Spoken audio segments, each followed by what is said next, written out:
Hello everyone, good afternoon. আজকে দুপুর থেকে ব্লগটা শুরু করলাম, দেখতে থাকো ব্লগটা। আজকের ব্লগটা খুব ইন্টারেস্টিং হতে চলেছে। যোগা সেন্টারে গিয়ে আমরা কি কি প্রোগ্রাম করলাম এবং আমাদের সাথে কারা কারা জয়েন হলো, সব কিছু মিলে আজকের ব্লগটা আমি তৈরি করেছি। হোপফুলি তোমাদের সবার ভালো লাগবে। এখন বেজে গেছে 3:30, তো এখন থেকে সাজাগোজা স্টার্ট করেছি, কারণ 4:30-এর মধ্যে যোগা ক্লাসে ঢুকতে হবে, কারণ 5টার থেকে আমাদের প্রোগ্রাম আছে, মানে 5টার প্রার্থনা, তো ওটার থেকে প্রোগ্রামটা শুরু হবে। ওর জন্য স্যার বললেন যে 5টার মধ্যে যোগা ক্লাসে ঢুকতে। তো যাই হোক, লাল কালারের চুড়ি ছিল আর সাদা ড্রেস, যোগা ড্রেস তো সাদাই হয়, যেহেতু আমরা প্রোগ্রাম করব ওর জন্য লাল প্যান্ট আর লাল ওড়নাটা নিয়ে যেতে বলেছে পরে। আর এমনি যেটা 21শে জুন হবে সেটা পুরোটাই সাদা হবে। আর এই যে আমার সাথে মাও যাচ্ছে, শানও যাবে। শান কিছুক্ষণ পরে যাবে, কারণ শানের তো শরীর ভালো না। আর ওদের আজকে সম্মানীয় পুরস্কার দেবে, যেহেতু শান রেজাল্ট ভালো করেছে, ওর জন্য মানে যারা যারা 80%-এর ওপরে নাম্বার পেয়েছে তাদের আর কি সম্মানীয় করবে পুরস্কার দিয়ে। তো যাই হোক, কাকি, আমি আর আমাদের পাড়ায় যে কজন শিখছে সবাই মিলেই যাচ্ছি। কাকি, আমি আর মা, আর আছে দিদা, মানে আমাদের পাড়ারই একজন দিদা আর একটা বৌদি, এতগুলো লোক মিলে আমরা যাচ্ছি। তো ওরা তো চলে গেল যোগা সেন্টারে, আর আমি আর কাকিকে যেহেতু ফুলের দায়িত্বটা দিয়েছিল স্যার, ওর জন্য আমরা ফুল কিনতে আসলাম বাজারের দিকে। যারা গেস্ট তাদের জন্য এই বুফেটা দেওয়া হবে, আর তার সঙ্গে দেওয়া হবে মিষ্টির প্যাকেট আর একটা করে মেমেন্টো। তো এই যে সব ফুলের স্টিকটা বানানো হচ্ছে। কাকি সকালবেলায় অর্ডার দিয়ে গেছিলো, বানিয়ে রাখতে বলেছিল, কিন্তু ওরা বানায়নি। তো এখন আমাদের এই গরমের মধ্যে দাঁড় করিয়ে তো এই যে ওরা বুফেটা তৈরি করছে। তো যাই হোক, বাজার থেকে এইগুলো নিয়ে তারপরে চলে গেলাম আমরা যোগা সেন্টারে। তো আমরা যাওয়ার সাথে সাথেই স্যার বললেন যে 5টা বেজে গেছে, এবারে প্রার্থনার টাইম হয়ে গেছে। সব কিছুরই সিস্টেম আছে, প্রার্থনা তো সিস্টেমেটিক করতে হয়, ওর জন্য এই যে সবাই মিলে আমরা এখন দাঁড়িয়ে পড়েছি। তো প্রার্থনা করব, তারপরে হচ্ছে গান শুরু হবে, উদ্বোধনী সঙ্গীত, যেটা কিনা সবাই মিলে করেছিল। তো স্যার আমাকে বলছিল, আপনি এত সুন্দর গান জানেন অথচ গানটা করলেন না। তো আমি বললাম যে গানটা করব কি স্যার, এর পরের বার থেকে করব, কারণ এইবারে আমি নাটকে আছি প্লাস তোমার যোগা মডেলে আছি, 2-3টেতে, ওর জন্য এত কিছু একসাথে করা সম্ভব হয়ে উঠেছিল না। ওর জন্যেই আমি আর কি গানটা আর করলাম না। আর গান করতে গেলে একজনের বাড়িতে প্র্যাকটিস করতে যেতে হবে, ওই যাওয়াটাই গরমের মধ্যে অসম্ভব ব্যাপার, ওর জন্য আর কি গানটা আমি করিনি, স্কিপ করে গেছি। তবে পরের বার চেষ্টা করব ওই গানটা করার জন্য। যোগ সেন্টারে গিয়ে অনেক কিছুই নতুন নতুন কিছু শিখেছি, প্লাস শরীরটাও একটু আগের থেকে অনেকটা ফ্রেশ। তো আমাদেরই একটা দিদির মেয়ে নাচ করেছিল, মানে যারা যারা ওখানে শেখে যোগা, তার ছেলেমেয়েরা কিংবা তাদের আত্মীয় স্বজন সবাইকেই আসতে বলেছিল, এবং যারা যারা পারবে আর কি অনুষ্ঠান করতে তাদের অংশগ্রহণ করতে বলেছিল। তো যার যার ছেলেমেয়েরা এসছে, এখানে প্র্যাকটিস করেছে, তারপরে অনুষ্ঠানে অংশগ্রহণ করেছে। তার মধ্যে এই একটা বাচ্চা ছিল, এই বাচ্চাটাকে তোমার নাচ করতে বলা হয়েছিল, নাচ করেছিল, খুব সুন্দর নাচ করেছিল। রবীন্দ্র নজরুল যে সঙ্গীতানুষ্ঠান হচ্ছে আমাদের 25শে বৈশাখ অ্যাকচুয়ালি হয়, কিন্তু বিভিন্ন কারণের জন্য এই 31শে মে আমাদের অনুষ্ঠানটা জ্ঞাপন হলো। যাই হোক, বিকালবেলার থেকে দারুণ মজা করেই আজকের দিনটা, মানে বিকালটুকু কাটালাম, দুপুর থেকে বিকালটুকু। তো যাই হোক, এবারে একটা যোগা মডেল দেখো তোমরা, এটা মিউজিক ছিল, মিউজিকের সাথে সাথে মডেলটা হবে। তো মিউজিক ছিল জন্য আর কি আমি মিউজিকটা দিতে পারলাম না। এই যে বয়স্ক মহিলাটা শুয়ে আছেন, ওনার বয়স কিন্তু 60 বছর। উনি কিন্তু একবার স্ট্রোক হয়েছিল, স্ট্রোক হয়ে প্যারালাইসিস মতো হয়ে গেছিলো। তবে এই যোগ সেন্টারে এসে যোগা শিখে কিন্তু উনি প্রায় 2 বছরের মধ্যে ইমপ্রুভ হয়েছে। তো এনার দেখো, এনার এতটাই মানে ইমপ্রুভ হয়েছে। আমি বলবো তোমরা সবাই আসো, তোমরা সবাই যোগ করো। যোগা সবথেকে মানে হাঁটার থেকেও যোগা হচ্ছে গিয়ে সবথেকে ভালো একটা প্লাস পয়েন্ট আমাদের কাছে যোগার শেখা। তো যাই হোক, খুবই এটা একটা ভালো প্লাস পয়েন্ট যে এটা হচ্ছে তোমার আমাদের কাছে এসেছে যোগাটা। তো আমরা এই যোগা শিখছি। আমি তো বেশি দিন শিখিনি, আমি তো এই 2 মাস 3 মাস হলো শিখছি। তবে খুব ইমপ্রুভ হয়েছে আমার এই কদিনে। তো তোমরাও বলবো তোমাদেরকেও যে তোমরাও এরকম আসো, অংশগ্রহণ করো যোগাতে। যে যেখানেই আছো তোমরা এই যোগা শেখো। হাঁটার থেকেও, ওষুধের থেকেও তোমার যোগাটা কিন্তু খুবই ভালো উপকারী একটা মানে কি বলবো, উপকারী একটা ব্যায়ামের জায়গা আর কি। যোগ তো এখন সবাই শেখে, তাই না? যোগ ডান্সটা এখন সবাই শেখে। যোগা করা ভালো, শরীরের পক্ষে ভালো, মনের পক্ষে, সব কিছুর থেকেই যোগা করাটা ভালো। তো আমরা খুবই মজা করে এই সন্ধ্যাবেলাটা কাটালাম। সবাই সাদা ড্রেস আর লাল ওড়না তো সবাই পরেছে। সবাইকে একদম অন্যরকম লুকেই লাগছিল। তার মধ্যেখানে বিকাল হয়ে গেছিলো। তো বিকালবেলা আমরা এই যে চা খেতে চলে এসেছি। পাশেই একটা দোকান রয়েছে, তো সেই দোকানে আমরা চা খাবো।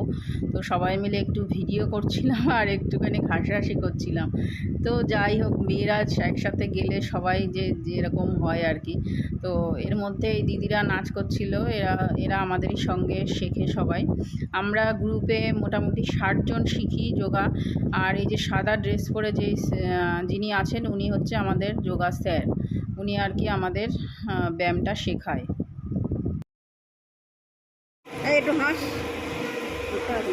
আয়ুষের মা ঝুমা দাস এখানে নিয়মিত যোগ এই বিশেষ মুহূর্ত, এই আনন্দঘন মুহূর্ত আমরাও বিশেষ গর্বিত যে আমাদেরই বাচ্চারা তারা মাধ্যমিক বা উচ্চ মাধ্যমিকে ভালো রেজাল্ট করছে।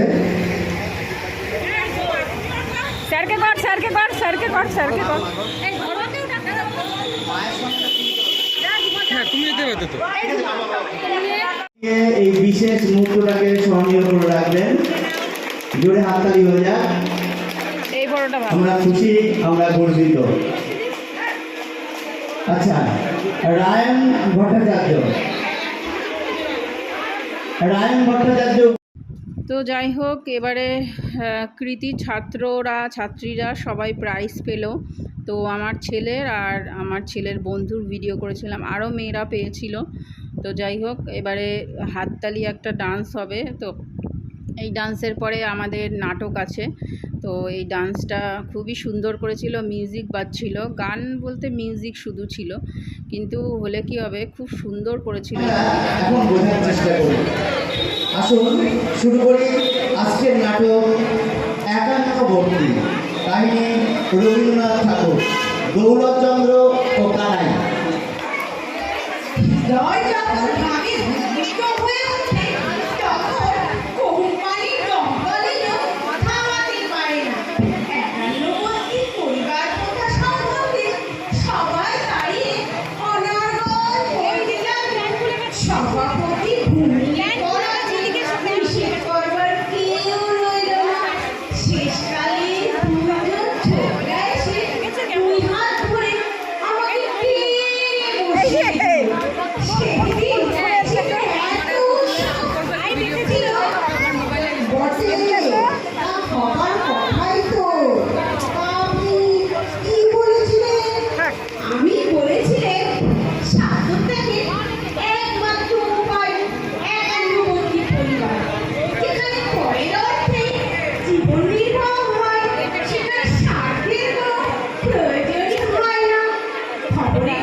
জয়নারায়ণের প্রবেশ।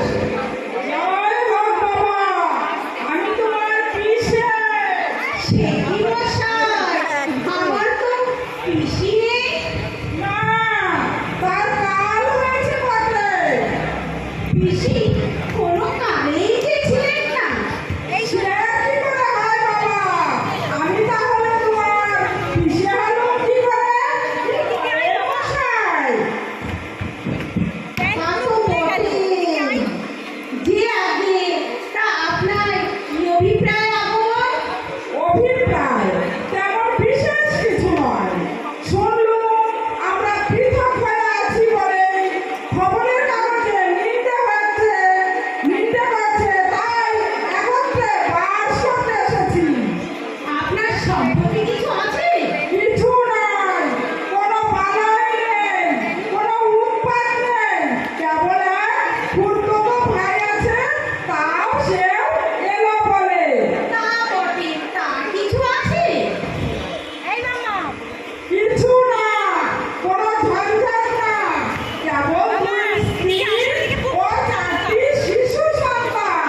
আনন্দমনের প্রবেশ ও ভূমিষ্ঠ হইয়া দৌলতকে প্রণাম। মামা, তোমার বক্তৃতায় বড় লজ্জা দিয়েছ। কে হে বাপু? কে তুমি?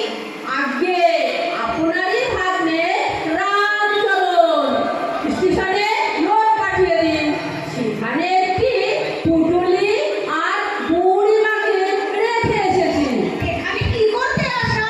বাস করতে। আর কোথাও বাসস্থান নেই? একরকম আছে বটে, কিন্তু সেখানে সার্থকের শিক্ষা হয় নয়। আপনার উপদেশ উনি যেরকম দৃঢ়ভাবে গ্রহণ করেছেন, ওকে বোধ হয় মরানো শক্ত হবে। নিতাইয়ের প্রবেশ। দাদা, চাকরি ছেড়ে এলো, নইলে তোমার যে নিন্দে হয়। কে আছিস রে? ঝট করে দুটো ডাব পেরে নিয়ে আসতো, বড় পিপাসা লেগেছে। নদের চাঁদের প্রবেশ।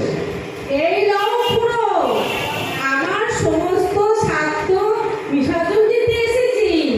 এই আমার ভাঙা বগ্ন তেরো ভুগ আর এই বেড়াল ছানাটি, এর মধ্যে ও দুটো পৈতৃক সম্পত্তি। বেড়াল ছানা আমার সুপার্জিত, আর আমায় দোষ দিতে পারবে না। তোমার এখানে আমি লেগে রইলুম। দর্জির প্রবেশ। তুমি আমার কে হও বাপু? আগে আমি দর্জি, আপনার গায়ে মাপ নিতে এসেছি। এখন যাও, তাড়াতাড়ি সময়। এখন আমি কাপড় খলিফাজি, যাও কোথায়? আমার গায়ের মাপটা নাও।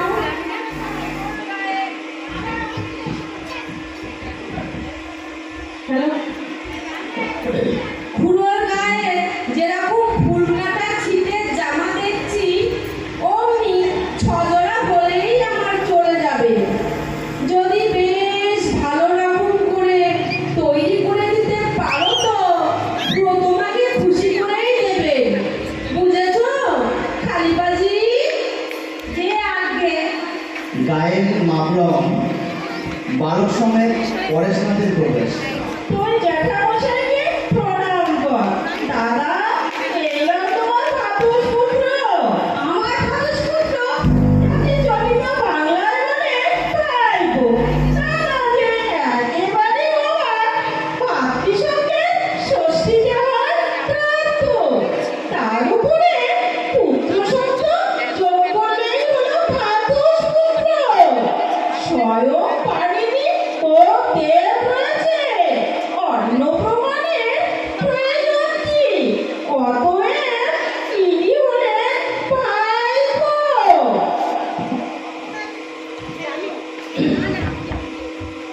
হ্যালো, আপনার ছেলেটি কি করেন? ওকে নিজেই পড়াচ্ছিল। অশ্বই পর্যন্ত সেরে দিন হইতে এমনি আটকে পড়ল যে ভাবলো দৌলতটা যখন আছে তখন ছেলের লেখাপড়ার দরকার কি? যে বেটার হর্ষই দীর্ঘ জ্ঞান নেই, তার পক্ষে বাবা জ্যাঠা দুটোই সমান। কেমন কিনা? সমান বই কি? দাদা বলেছে নিজের ক্ষুদাকেও জ্ঞান করে পরের ক্ষুদা নিবৃত্তির সুখ একমাত্র একাত্মবর্তী পরিবারেই সম্ভব। শুনেই ঠাউরালো। এর সুখ দাদা নিশ্চয় অনেক দিন পাননি। যদি বা পেয়ে থাকেন, বিস্মৃত হয়েছে। তাই নিতান্তই মমতা পরবশ হয়ে ছেলেটিকে এখানে নিয়ে এলো। রাবণের চুলো যদি কোথাও চলে শেল পেটের মধ্যে। নটবরের প্রবেশ। কি রে শালা, শুনলুম নাকি শালার সঙ্গে সবাই দাঁড়িয়ে কেঁদে ভাসিয়ে দিয়েছিস?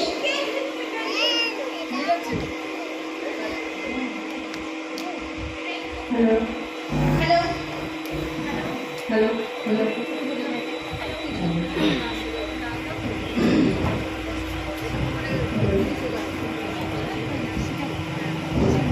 কে হে তুমি বেটি? ভদ্রলোকের কানে হাত দাও। ভগ্নিপতির গান বলবো না তো কি গান ভাড়া করে এনে বলবো? কি বলেন মশাই? কথাটা তো ঠিক বটে। বলো হে কানাই, আমার তো স্ত্রী নেই, তো আবার শালা কিসের? তোমারই যেন স্ত্রী নেই, তাই বলে কি আর কারো স্ত্রী নেই? একটু ভেবে রাখো না। স্ত্রী তো অনেকেই আছে, তা আবার ভাববার কি? হা হা হা। তবে তবে কি তুমি আমার শালা কোন সম্পর্কে? কেন দাদার সম্পর্কে? দাদা আছেন তো, সারাই যেন ভাড়া নেই। কিন্তু দাদা বেঁকে ভুল গেলে তো চলবে না। আমি তো জানতে কিন্তু আজ যেরকম দেখছি তাতে তাহলেই তো চুকে গেল। বেশি বকাবকির কাজ কি? ভদ্রলোক বসে আছে, এর সামনে কে শালা আর কে শালা নয় তার নিয়ে তকড়া করার ভালো দেখায় না। একটু জীবনটা এক ছিলেন তামান কাকু। ফলমূল মিষ্টান্ন লইয়া বৃদ্ধের প্রবেশ। আপনার জল খাবার। বেটা তোকে কে এখানে জল খাবার আনতে বলেছে? বাড়ির ভিতরে নিয়ে যা। বিরক্ত কাজে দোষ হয়েছে কি? ওরে তুই দিয়ে যা, কেজিকে দিয়ে যা। থালা লইয়া তাহার আরম্ভ। এদিকে চুলের মুঠি ধরিয়া বিধুভূষণকে লইয়া দুই স্ত্রীলোকের প্রবেশ। ওরা মুখো তোমার মরণ হয় না? এরা কে? বাবা ব্যস্ত হও না, আমার সেই ভূতলো ভাই এসে পৌঁছেছে। ও আবেগের বেটা ভূত। মাথা মাথা ভয় কামাই। সহিষ্ণুতা শিক্ষার এমন উপায় আর কি আছে? নিমিষে তুমি বুড়ো বয়সে আক্কেল খুঁয়ে বসেছো। ওগো এত লোকে এত ছোঁয়াদের মধ্যে তোমরা কি তোমাকেই খুলেছে? আচ্ছা, একটু ঠান্ডা হও। ঠান্ডা হও কি জিনিসে? তুই ঠান্ডা হ। তোর সাত পুরুষ ঠান্ডা হয়ে ইহ পূর্ণ হয়েছে, ক্রমপূর্ণ হয়েছে বলো। যাই হোক, আজ আর আমাকে প্রয়োজন নেই, আমি এই বেলা শুনি।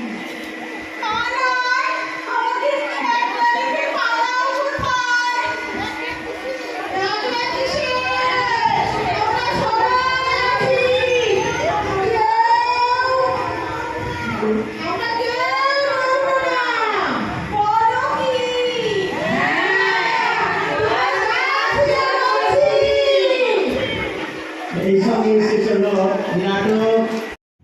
একেবারে অনুষ্ঠানের শেষের মুহূর্তে চলে এসেছি। তো এই পিসিমণির যে কথা বললাম, এই পিসিমণি কিন্তু প্রাইজ পেয়েছে। দেখো, মানে 30 দিনের 30 দিন আসলেই প্রাইজ আছে এখানে। আজকের ব্লগটা তোমাদের কেমন লাগলো তোমরা কমেন্ট সেকশানে জানিও, একটা করে লাইক করো সবাই। তো আজকের দিনটা মানে বিকালবেলার থেকে এই সন্ধ্যা রাত পর্যন্ত আমরা এই যে অনুষ্ঠানটা করলাম খুবই মজা করে কাটিয়েছি। তোমাদেরও আশা করছি ভালো লাগবে। যদি ভালো লাগে কমেন্ট সেকশানে জানিও যে কেমন হয়েছে ভিডিওটা। আশা করছি তোমাদের বেশ ভালো লাগবে। তো আজকের মতো এখানেই বিদায় নিচ্ছি। নেক্সট ব্লগে দেখা হবে তোমাদের সাথে। ততক্ষণের জন্য তোমরা সবাই সুস্থ থেকো, সাবধানে থেকো, আর অবশ্যই ভালো থেকো। তোমরা যদি পারো যোগা সেন্টারে ভর্তি হও, যে যেখানে থাকো অবশ্যই যোগ করো। আশা করছি তোমাদের কিছু না কিছু উপকার হবেই হবে। তো এটা হচ্ছে কি আমাদের উপরি পাওনা, যে আমরা এই যে আনন্দটুকু আমরা তো আর সেরকমভাবে কোথাও গিয়ে সবার সঙ্গে খুব একটা আনন্দ করতেও পারি না। এই যোগ সেন্টারে এসে এর মাধ্যমে যেইটুকুনি আমাদের আনন্দ হয়েছে। তো আমাদের নাটকটা কেমন হচ্ছে কমেন্টে জানিও। তোমরা জেনে থাকবে রবীন্দ্রনাথ ঠাকুরের নটবর রোলে ছিলাম আমি। 51বর্তী পরিবার তোমরা জেনেই থাকবে। 51বর্তী পরিবার যে নাটকটা রবীন্দ্রনাথ ঠাকুর, সেই পার্টে আমি নটবরের অভিনয়ে ছিলাম। তো আমার অভিনয়টা তোমাদের কেমন লেগেছে তোমরা অবশ্যই কমেন্ট করে জানিও। আর এখনের মতো বিদায় নিচ্ছি, নেক্সট ব্লগে দেখা হবে। ততক্ষণের জন্য তোমরা সবাই সুস্থ থেকো, সাবধানে থেকো।